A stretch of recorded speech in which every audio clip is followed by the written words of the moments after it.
Ladies and gentlemen, boys, girls, friends, Romans, and countrymen, lend me both of your ears for a little bit this afternoon.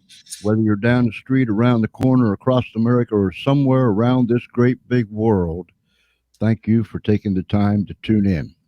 Here's what I invite you to do this afternoon: get yourself seated, buckle up, because this is going to be hard hitting, to the point, relevant, necessary, and very informative. Because if you don't live here in Delaware, I'm sure that somewhere out there you are facing some of the same situations that we're facing. So here we go. My co host, Ed Temple, out of Columbus, Ohio. Good afternoon, Ed. Well, good afternoon. I'm glad I'm no longer the sidekick. I have moved up the rankings. Oh, he busts me on that all the time, but that's all right. I love him to death. And our guest this afternoon, Chris Rowe from up there around Wilmington Way, right, Chris? That's correct, sir. How you doing? And I love the lead in with Metallica. I am definitely a Metallica fan. Thank you. Wasn't that, That was great. that individual, of course, here at the Funny Farm, we call them individuals. Everybody has a voice. Every character has a say-so. But his name is Dude. And that's what he does. He plays for a little better than 30 seconds. I guess it's about a minute now. He performs, and that's how he earns his keep here at the Funny Farm. And I think he does a right good job. I, I have to agree. He's got a good band backing him. Yeah, he does. Yeah, he does. And you can always tell when he's into it because, he gets that tongue hanging out there. That's when he's into it. So he Yeah, I do. he's the star of our show. We can't do it without him. So, Dude. Chris, Yes, sir. tell us a little bit about your background, sir. Well, my background's basically I'm a born and raised Delaware boy. The only time I lived out of the state of Delaware when I was enlisted in the U.S. Navy, where I went to Great Lakes for my boot camp, Pensacola for my A school, and then got shipped overseas to meet my ship over in the Eastern Mediterranean off the island of Crete, where I finished the duration of a Mediterranean cruise and came back, was stationed in Norfolk, Virginia. At that time, when I came home, I was married to my wife, Karen, who was my high school sweetheart, and finished my service. Had our daughter about a year and a half later, and had a son later on. Continued to live here in Delaware. Worked for defense contractors over in New Jersey, RCA and General Electric for about 18 years or so, and then left that to go into the mortgage business, where I still am today. I've been somewhat politically involved. I was initially the county chairman of the Libertarian Party of Delaware for Newcastle County for a couple years, and that was in the early 90s. I ran for state senate in 1996 and have been in and out actively with politics somewhat.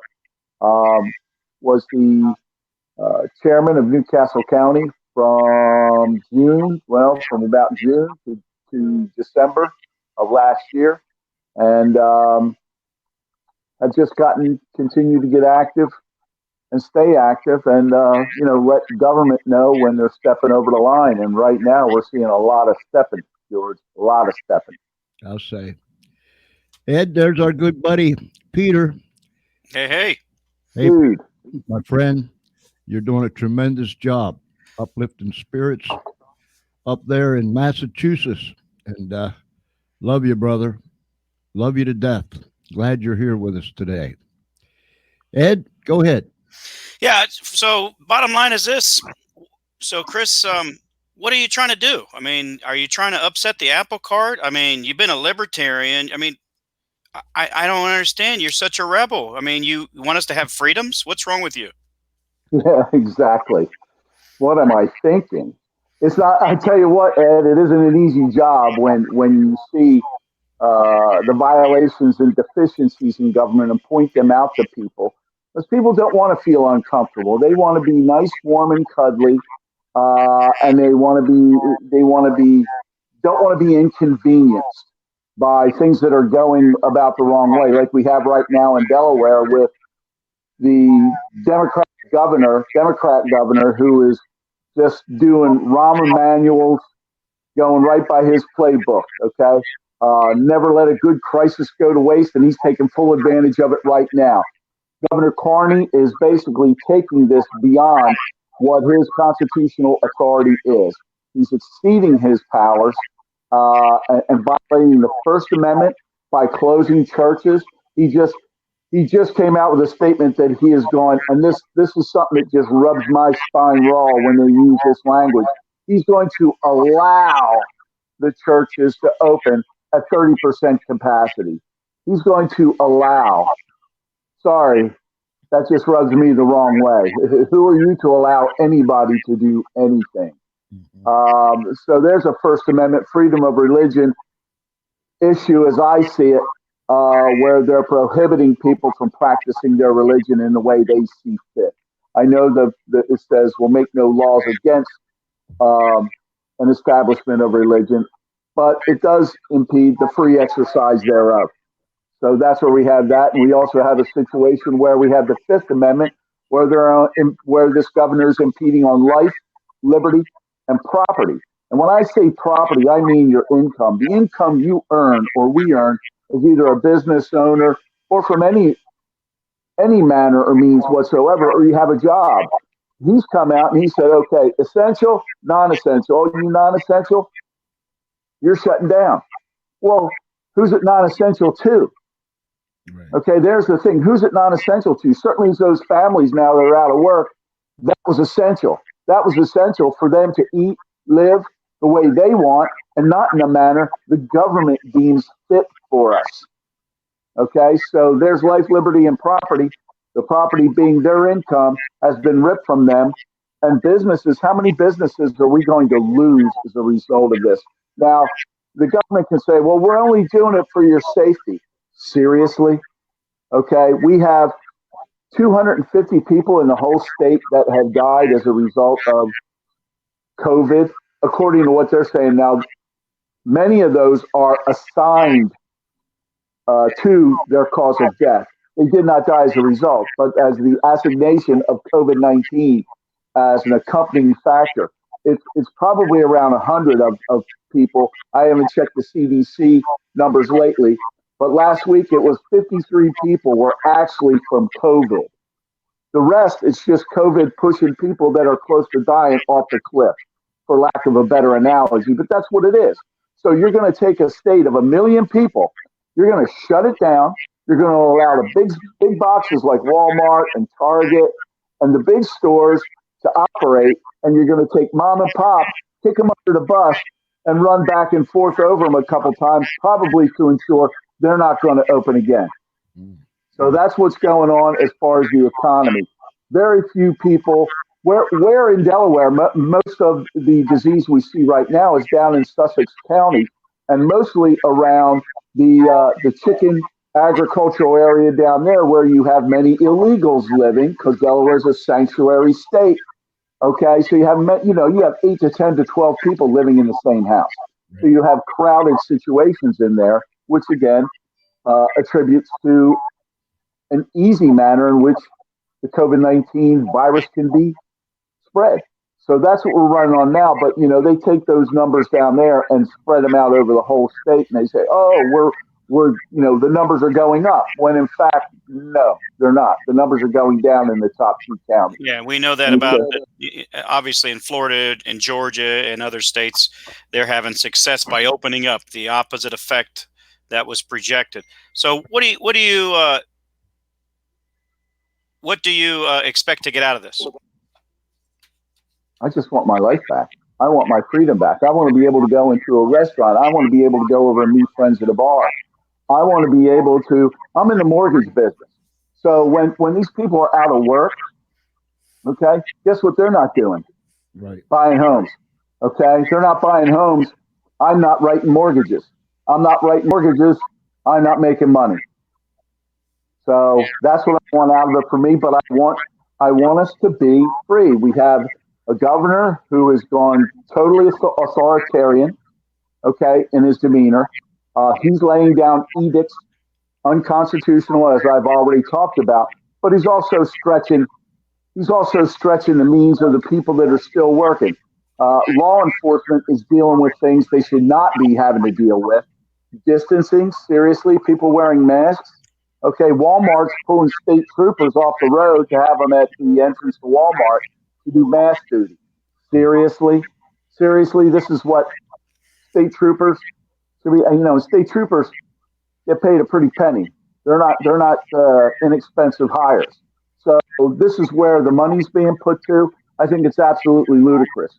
The governor's idea, the governor's ideas is getting his ideas from basically New Jersey, Cuomo in New York, and what's his name, Murphy in New Jersey. Yep. So two other Democrat Democrat governors that are, their states are in much worse condition than the state of Delaware.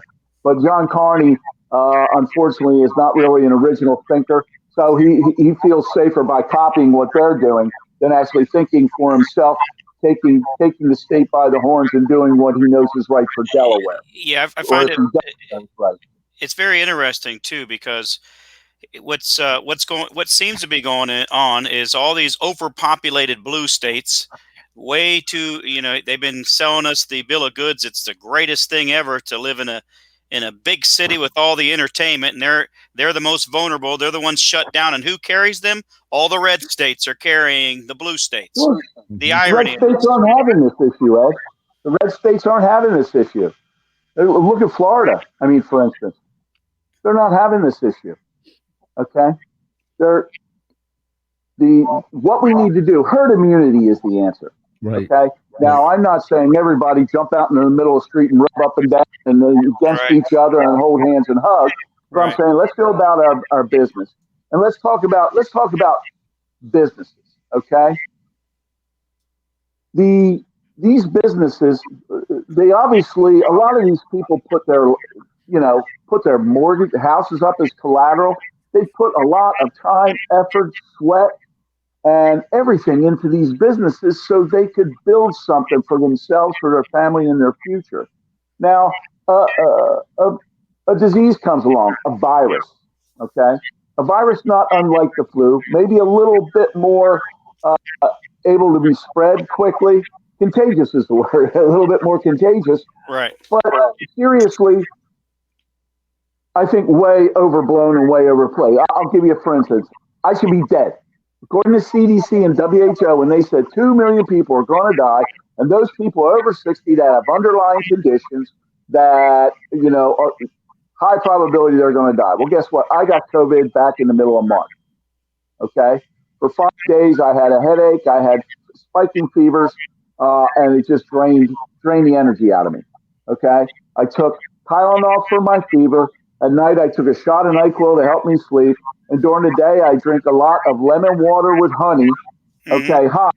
And after 5 days, on day number 6, you can ask my girlfriend, I was out in the back digging a fire pit.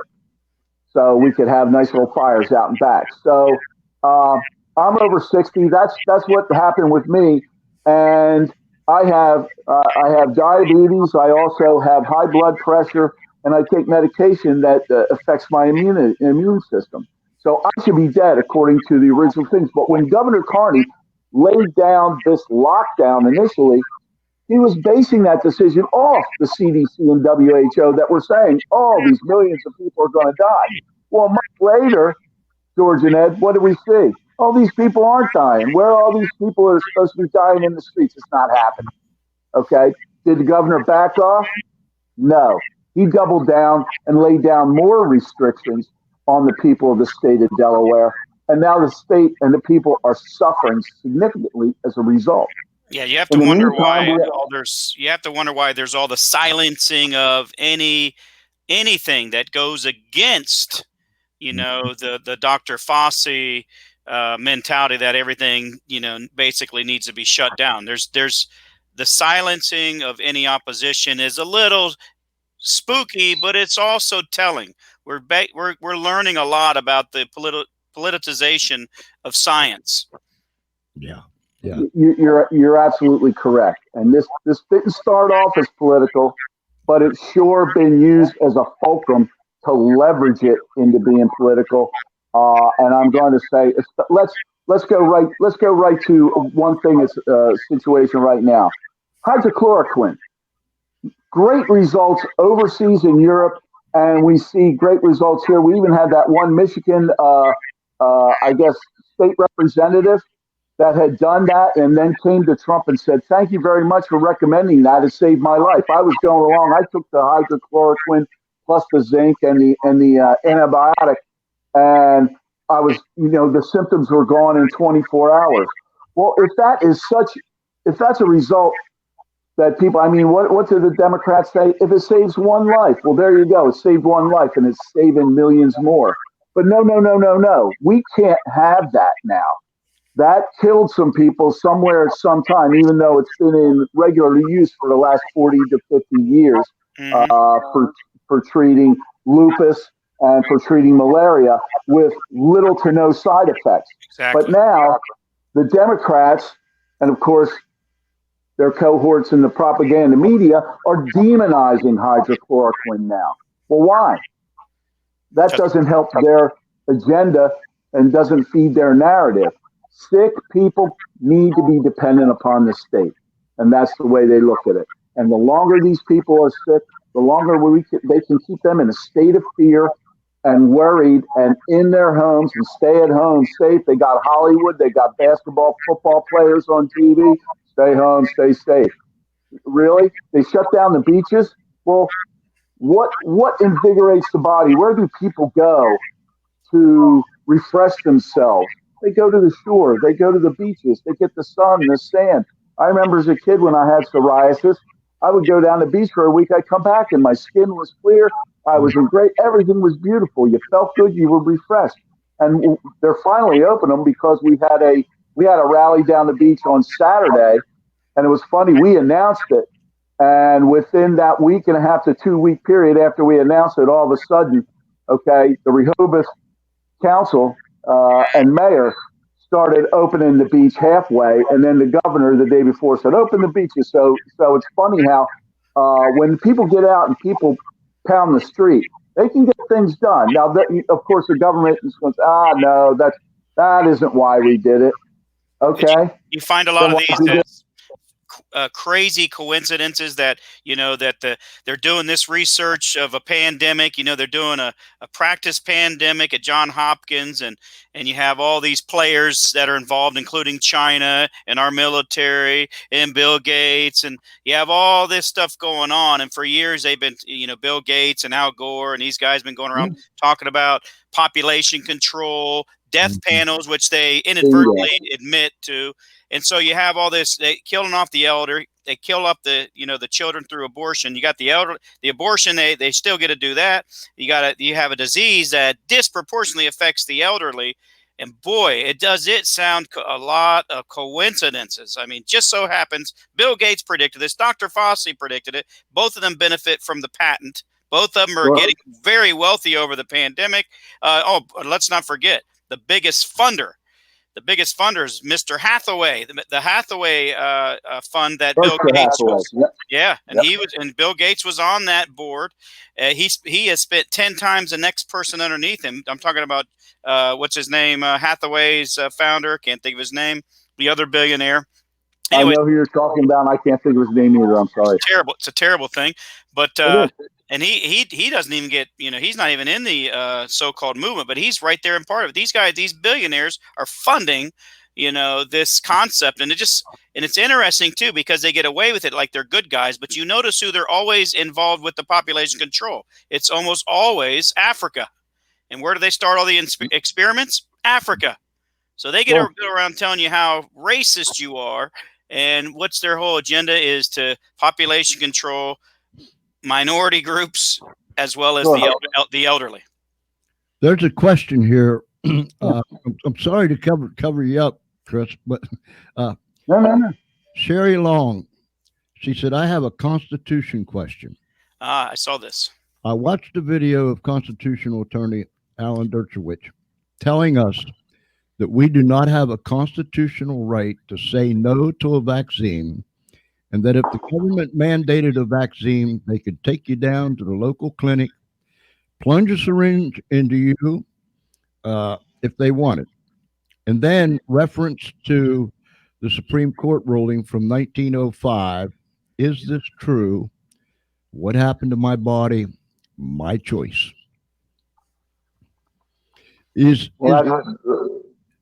I don't know I know Sherry, hi Sherry, and I don't know the specific answer to that question. But if my girlfriend Jan who was a respiratory therapist, put it right when she said when she worked at the hospital, they would always come up to her and said, "Okay, we got to give you this vaccination." And she said, "Well, wait a minute. I don't want the vaccination. Thank you very much." But it had to get to the point where she said, if you come at me with that sharp instrument again, I'm going to file charges for assault. So you can take that approach. Or my approach is basically, if you come to get me to drag me somewhere to inject me with a chemical you deem fit, you want to give me your mercury, I'll give you my lead. Fair enough. Mercury for lead. I got you. But anyhow, Chris, you were. I watched one of your videos. You was talking about our Constitution here in Delaware, and I forget which article it was. That Carney is just clear out of the water. I mean, yep. Not only our constitutional rights, but the state constitution prohibits this stuff too. The Article 17 stipulates that the legislature, in times of emergency, the legislature will continue to regulate and control the continuance of the state government, not the governor. So that's in violation. And the other aspect about this is again, since we have both houses in the legislature controlled by the Democrat Party, they've deemed fit that they're just going to shut it down and leave it shut down. Well, where's the voice of the people? The legislature is the voice of the people. So what the Democrat Party has done through their governor and through the Senator pro tem and leader of the House, is Schwarzkopf and McBride, they've silenced the people. They basically told the people of the state of Delaware, shut up, sit down, and obey. And I don't know how long good people in this state are going to stand there and take it. Well, this is why we have the big open borders deal, because people that still have the American mentality of the freedom in particular with respect to religious rights and freedom of speech and so on. These guys, they have to be the average American. Once you are you're raised in America, you typically, even though the public school indoctrinates you the opposite, you typically, especially if you get married and go to church, you typically are going to vote conservative, whether it's libertarian or Republican. And those that are here that actually understand the foundation of the country, they would not tolerate this. Now, so what you need to do is you need to get a bunch of people from a poor socialized country that are used to this type of behavior, that get a little bit more freedom, but they're still used to the cradle to grave government taking care of you. And boy, this is very clear what's going on. It reminds me of Du Bois talking about the talented 10th, and a guy that won Jeopardy. He was a record holder until the last guy, and he basically said, smart guys like me, talking about the guy that was the Jeopardy, where we need to rule the world. We need to tell people what they how to behave, and we need to get together, and that's what Bill Gates does. Yeah. The Bill Gates and these other billionaires, and the Dr. Fossi's making money off their patents now that once they legislated that was okay, and now these universities get involved. Now you have a tainted politically politicized science. That the peer review process has now been exposed as politically charged, and so it's very hard to know who to trust. And so if you can't trust the science community, why in the heck would you shut down your country knowing all of the unholy alliances? Yeah. Great question. Don't have an answer for you, but there was another guy that said that the average individual is incapable of running their own lives, and that was former President Obama. Yeah. Okay, he basically made that statement in a speech over in Europe to I forget the group. I think it was in Belgium or something, but in Brussels. But I remember saying that, and I'm like, what a jerk! What Yeah. a complete jerk! Who are you to tell other people they're incapable of running their lives? It's Some a people, it's a some mentality. people aren't. It's a mentality Sure, because my it's friend an was academic elitist mentality. It's that's a I went to an Ivy League school. Where did you go? I don't really care. Most of the right, stuff you learn in life isn't learned in a classroom or from a book. right. It's learned on the street. It's learned from real life experiences and seeing the passion, the love, and the pain that you see throughout life. That's where we really learn about life. Well, I asked an ACLU member that was a colleague of mine, and he basically was a doctorate student. He should have had his doctorate if it weren't for something that happened. But bottom line is this: I asked him, he's a way lefty guy, and he said, I asked him the simple question. I said, what's the difference between what is the real difference? I taught social studies. What's the real difference between a progressive and a communist? And with respect to how their belief system, and he said, well, they're not exactly the same. I said, well, why not? He said, because he said the progressives still believe in some capitalist idea, so that they'll still allow some businesses, and so what we're finding out is these progressives are okay with the corporations. They're not. They'll say they'll rail against them, but they're okay. Whatever they rail against, that's just that's the smoke screen. They're okay with the big corporations because they're on the boards of them, like the Walmarts and so on and so forth, and the Costco's. But they don't want those small guys to exist, and they certainly don't want Christianity to exist, because with Christian, and just like with the ACL, which is almost 100% atheist, you can't have Christianity and have a society that's not free. Which is what do you think the Chinese go after? They go after the Christians. Why? Because they know and understand freedom. It's a concept. It's a mentality. It is the American way. That's why we have been historically the freest country in the world, even though little by little, progressively, incrementally, they have been taking those rights away. And this is definitely, whether it was on purpose or not, which is starting to seem like it might have been on purpose, it certainly has become an opportunity for them to control us and get used to being controlled. Here's when the Pilgrims hit the rock, Plymouth Rock, they had left where they came from because of religious persecution, and so they came here, and that has been a cry throughout our history: religious freedom. We want to worship God where and when we see fit. Period. Our forefathers, our founding fathers, built this country not only on the Constitution, but the Constitution sets on the Word of God. And they built it that way for a reason. Our first schools in America was in the church house. They'd have their services, but that's where the kids went to school. Mm-hmm. And so we have progressively, that's what progressive is, progressively declined until we find ourselves in a place we're at today. Let me put this up here real quick. Look at color screen sharing crash on Windows 10. We're not using that. Let me go up here and get this. And Chris, you can explain this letter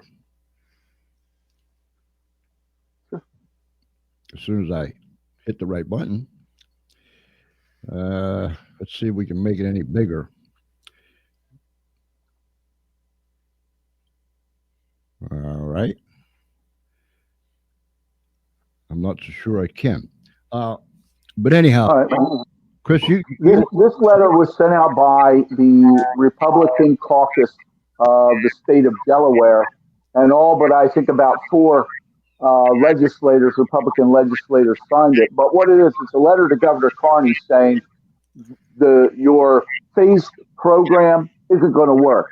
It's too little, too late, and we need to reopen Delaware now, which is the 4 rallies I've been to in the past month have all been about reopening Delaware. Let's get Delaware back in business. So this letter that went out today to the governor from the Republican caucus is saying this isn't going to work. There's going to be too many people suffering. Too many businesses are going to fail. And it's probably, and another thing is probably going to happen, George and Ed, is he's going to delay this to once it gets out and into July. And once it gets out and into July, that's going to solidify the paper ballots that the Democrats are trying to push. Okay, because we're at that point, we're beyond all of the Republican and Democrat primaries and everything, and we're into general election time. So I think that's the intention and why he's doing that, to delay it. But the Republicans have come together. The majority of them have come together, most below the canal, to say, hey, it's too little, too late. You got to take your first, second, and third phase, collapse them all into one, and let's get Delaware back into business. Okay, these people that are elderly and are more susceptible to the fatal aspect of this disease, we understand. Let's quarantine them, not the other 900. The people of the state of Delaware. Sorry, had a call coming in there. So it's a good letter. It's very well intended, but I think it'll probably have the effect of a woman having a PFA against a psycho husband or boyfriend. Yeah.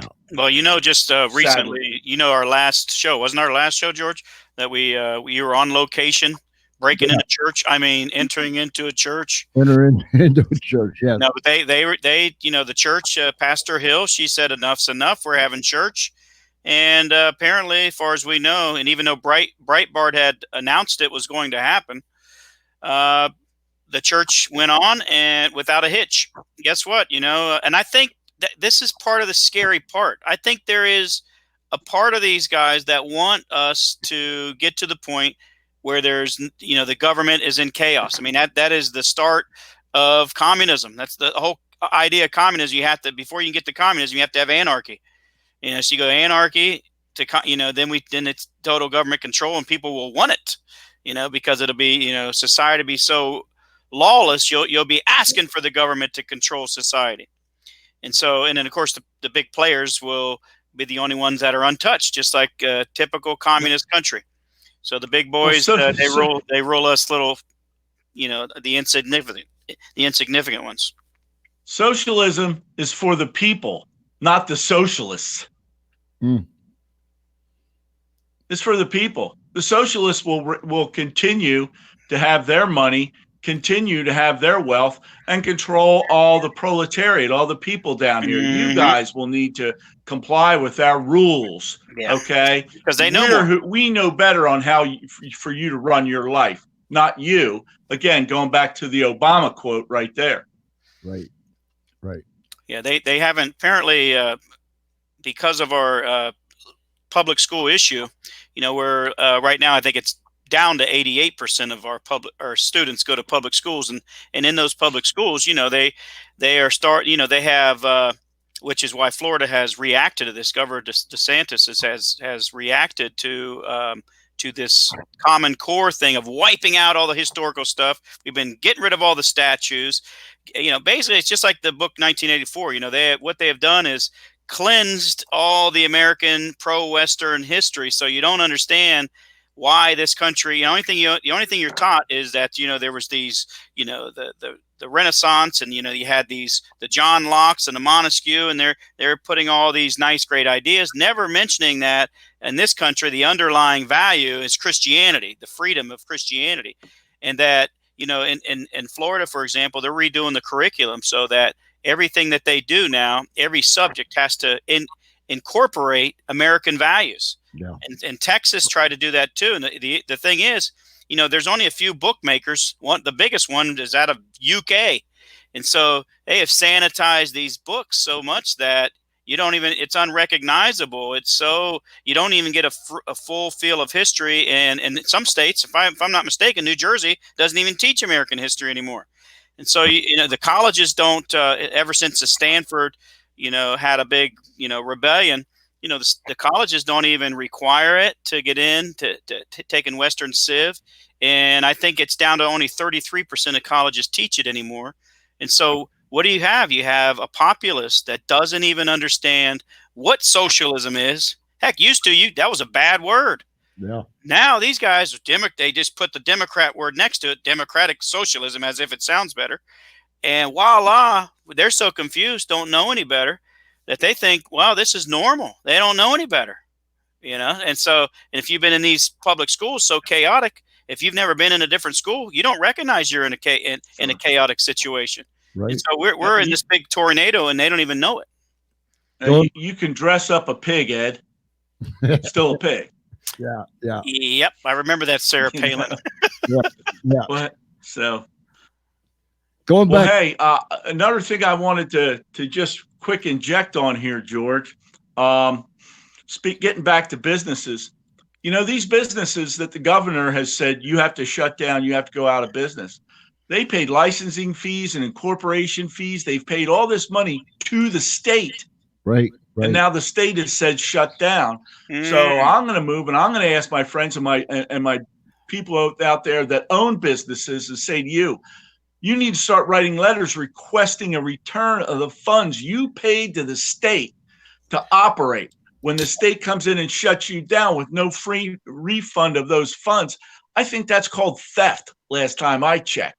So I would recommend that, ladies and gentlemen, if you own a business in Delaware or you have to carry a license in Delaware and you've been deemed non-essential, well, then, you know what, Governor? My funds are non-essential to you for me to do business in Delaware. I'll wait for the check in the mail. Thank you. That's right.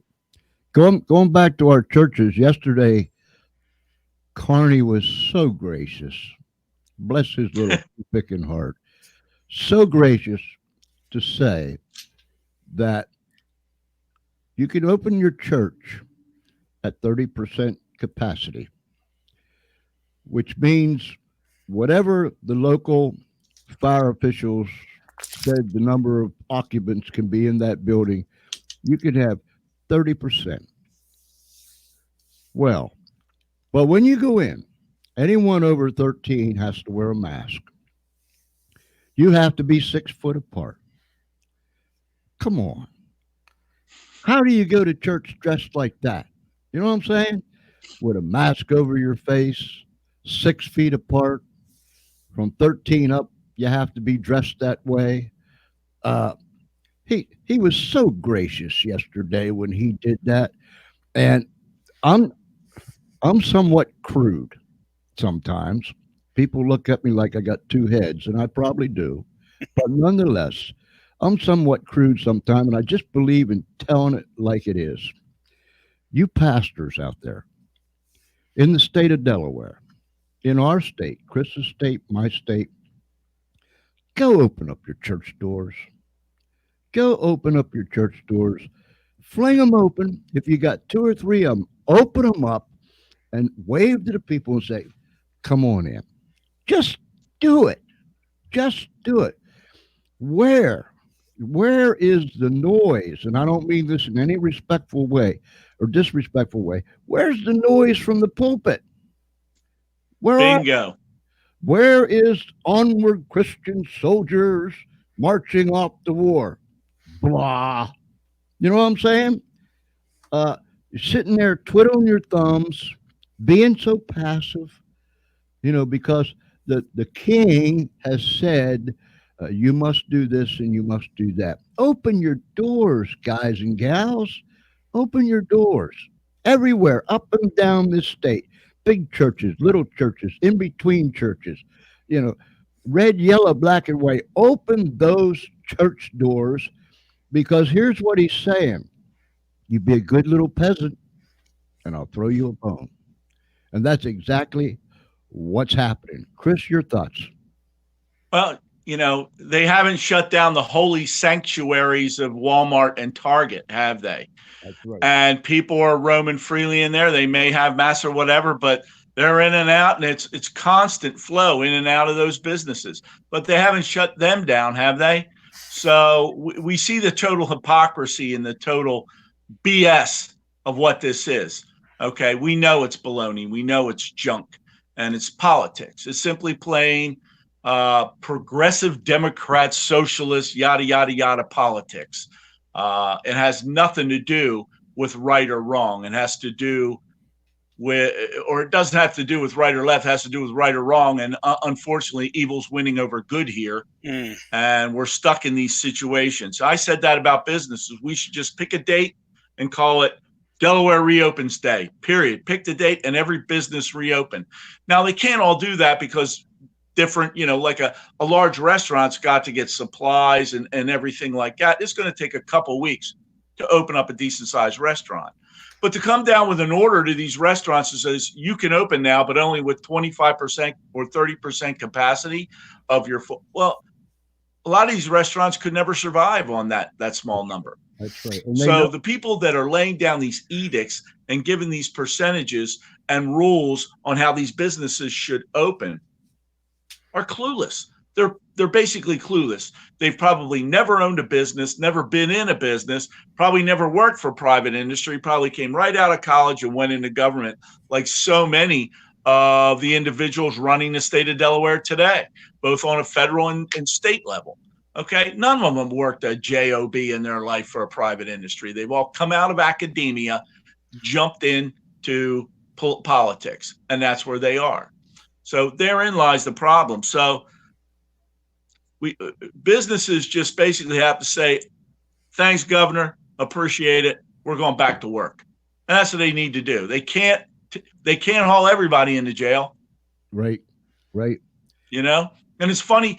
Here's the sad thing. Here's the thing that breaks my heart. They're going to use COVID-19 as the reason that all of this is happening. Well, no, this is a heavy-handed tyrant we have sitting on the 12th floor of the Carvel building, where we'll be on Thursday to go visit him and hold another Reopen Delaware constitutional rally. But here's what really hurts me, is the government lays down these things and oppresses people and screws everything up. And what do the people do? Their rights are violated, and then they go back to the same criminal element, the same tyrant that caused this, and that's where they go to get relief, to get solutions to their problems. They are the problem. Right. So how are you going back? That's like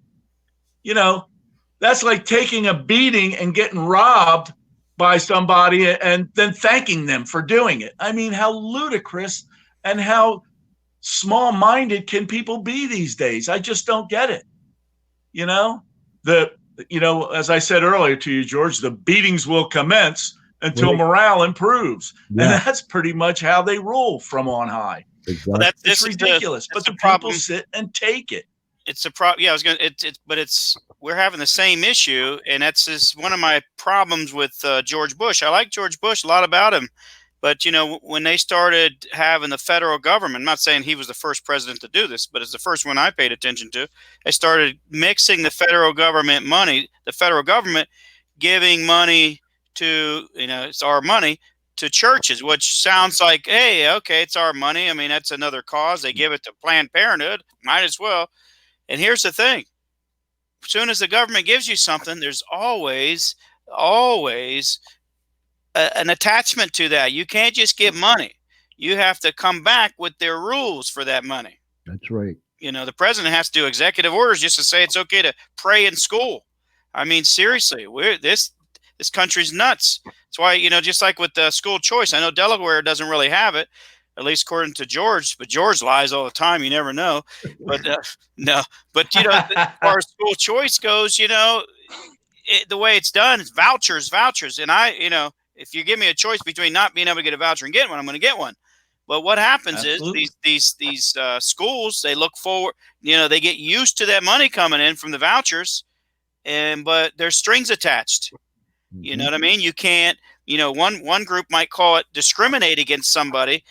For example, they might have to take somebody into the school that's, let's say, totally against the values of the school. And public schools get to discriminate. If the suburbs can say, hey, you're not in our area, that's discrimination. Well, it's a state school, so the point is, but when you take that government money, it takes all the rules attached. And this is part of the problem with the churches right now. So much of them are saying, hey, I'll take the money. And then, so now they're afraid to say, hey, this is wrong. We should be going back to church. And in particular, and as George has mentioned, where's all the mega church pastors at? Not one that I know of has said one peep about this. That's right. They'll probably wait until they're allowed to go back to church and start saying something. Yeah. And you can and then understand. they'll talk. Yeah. Exactly. Then they'll talk. Chris, and all three of us and our viewers and thousands and multiple people have heard this word. The first time I ever heard it, I can't tell you when, but it was several months ago. First time I heard it, it caused me great fear and trepidation. And that word is tracing. I thought, you got to be kidding. Tell me what that man said again. Tracing? And I've been around the horn a few times in my life, and I have never seen anything like this. And I've been a big skeptic from day one, and people just look at me. But anyhow, tracing. Well, Carney. The governor, you're talking about what the governor said he's going to do this tracing program, or he wants to test 80,000 people in the state of Delaware. Yeah. And he's using the saliva tests, which we know the efficacy on those in comparison to the swab up the nose is much lower.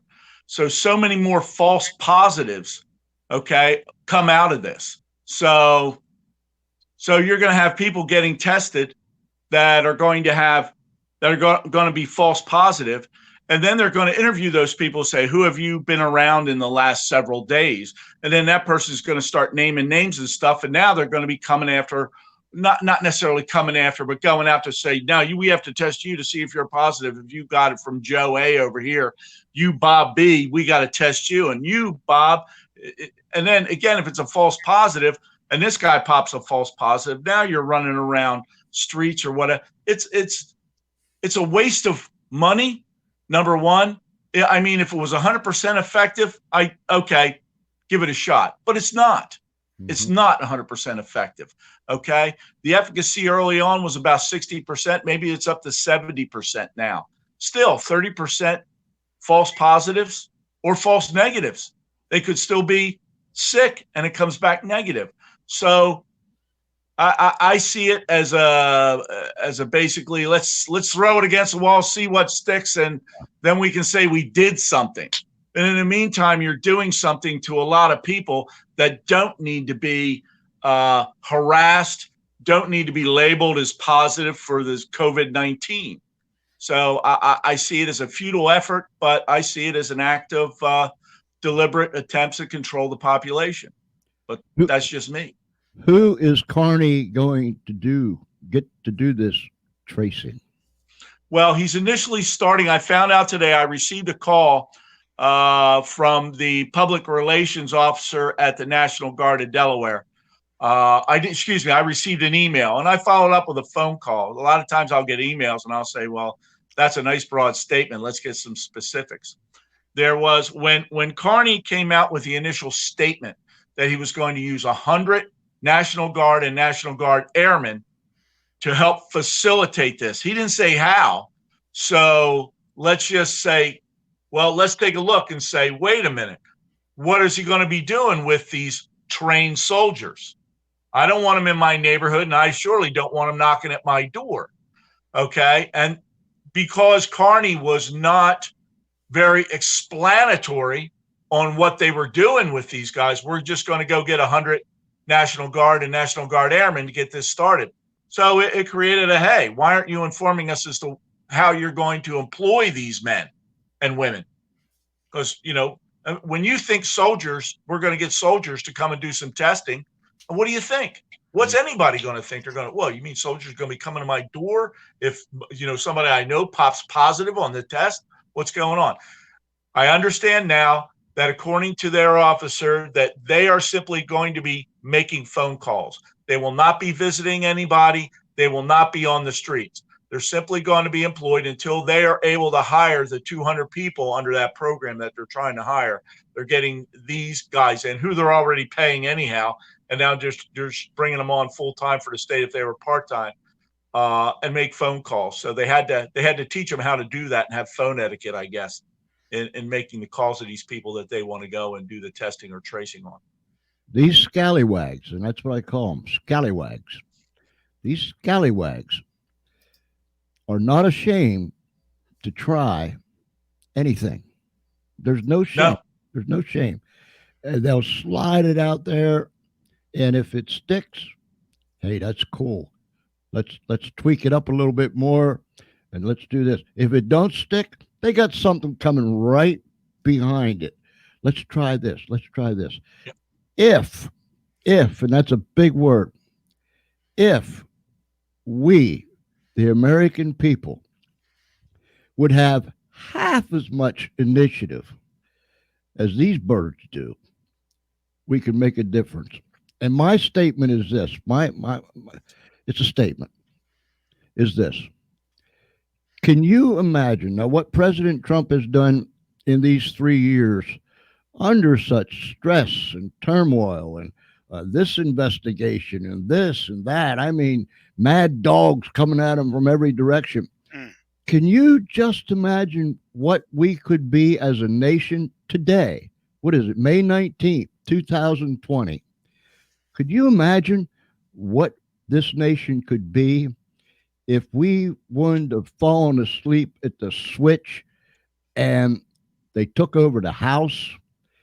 Could you just imagine where this country could be today?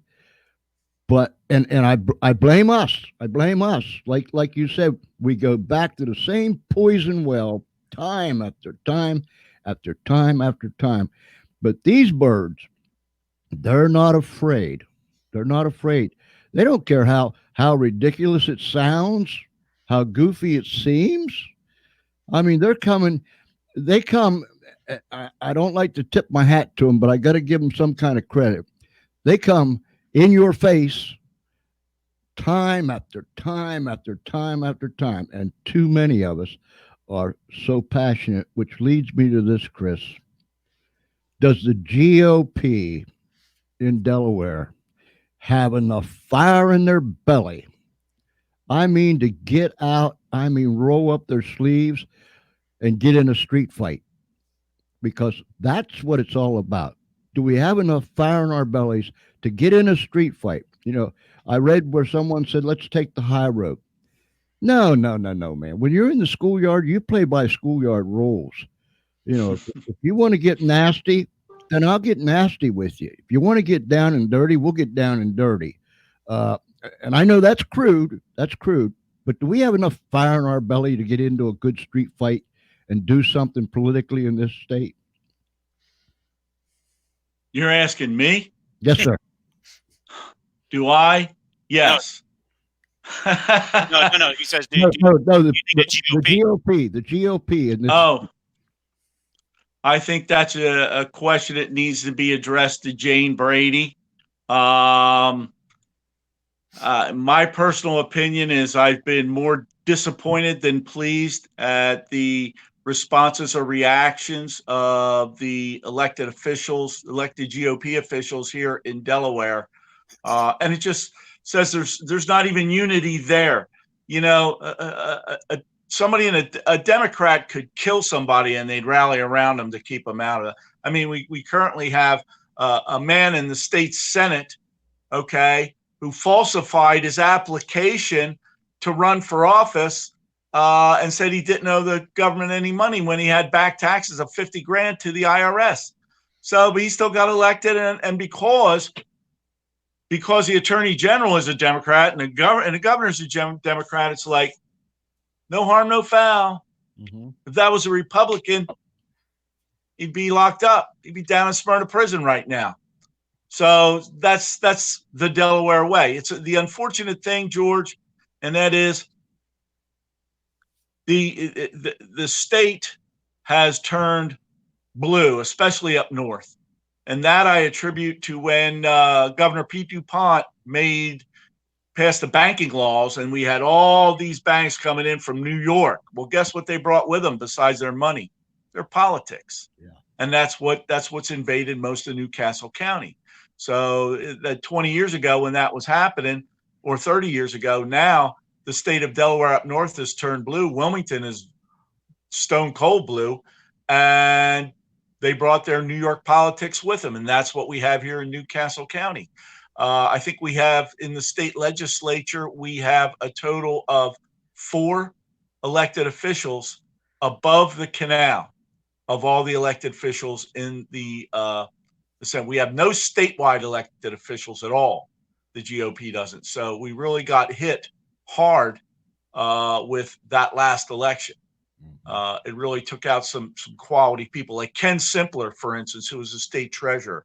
Dynamite guy, sharp guy, had Delaware running in a surplus. In fact, Governor Carney had almost $350 million extra the first year after Ken Simpler lost office, that Ken Simpler had generated for him with his investments that he could use in whatever means he had to use. So I'm sure Carney's probably saying, damn, I wish I had that guy back. Mm-hmm. So instead, what they did is they voted him out and they put in a registered nurse. Yeah. So, George, we're running close to that hour thing, but I was going to ask, at this rally coming up on Thursday, what can be expected? Okay. Well, what you can expect at the rally on Thursday is basically, again, we are continuing to press on the reopen Delaware narrative. We need to reopen Delaware. It's death by 1,000 cuts. You're letting this string out and string out and string out. And many of these small businesses do not have the assets to continue to carry their business, pay their own bills, continue to pay rents on their spaces, and all their fees and costs, and continue to hold that while the governor makes a decision on how much he's going to decide to open the state. These people are financially dying. Right. Okay. And that can't continue. People are mortgaging their houses. They're putting their life and soul into these businesses. And just by some pretend law, or he arbitrarily decides this is how it's going to happen. Well, I'm sorry, bullshit. Pardon me, but bullshit, John. You need to stop. You need to let these people live their lives and run their business, quarantine and protect those who are most viable, those who are sick, and those who are elderly. But let people go. That's what we're going to see. You're going to see that. We're also going to talk about we the people own this state, not the government. It's we the people own the state of Delaware. So we're going to have Rich Bishop, who is with Reopen Delaware Facebook page. We're going to have Mitch Denham from Delaware Gun Rights, who's going to be speaking, myself, and one other individual to be named. I'm waiting to hear back from him. But that's who we're going to have. This is a nonpartisan, non-political event. Well, I've had a number of requests from politicians and people running for office to say, hey, can I speak at your event? No. Please come. Please support us. But for this event, it's the people talking, not the politicians. And they're running across the screen, ladies and gentlemen, Thursday, May 21st. And if I can say one more thing, George. Yes, sir. There's going to be people that are open carrying, which is their right here in Delaware. They can open carry.